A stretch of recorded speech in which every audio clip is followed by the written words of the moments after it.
ఆయన చేసే కార్యాలు ఆయన చేస్తాడు.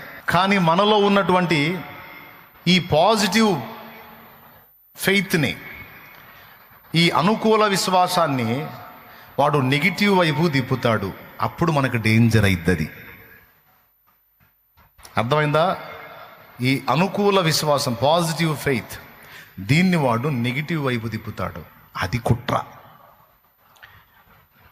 నీ నీ నీ లైఫ్ని వ్యతిరేకమైన పరిస్థితుల్లో నీకు చూపిస్తూ ఉంటాడు. నీ కళ్ళ ముందు అయ్యాయి కనపడుతుంటాయి. నీ లైఫ్ మారినట్టు కనపడదు, నాశనం అయినట్టు కనపడుతూ ఉంటుంది. ప్రాణభయం వెంటాడుతూ ఉంటుంది. ఏదో అయిపోతున్నట్టు నీకు అనిపిస్తుంది. బతుకుతానో సస్తానో అర్థం కాని స్థితిలోకి ఒక్కోసారి వెళ్ళిపోతూ ఉంటావు. టెన్షన్ వస్తూ ఉంటుంది.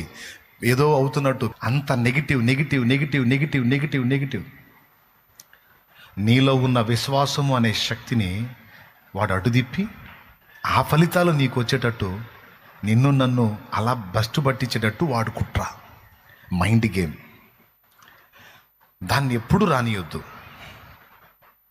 ఒకవేళ ఓటమిలో ఉన్నా సరే దాన్ని రానియొద్దు.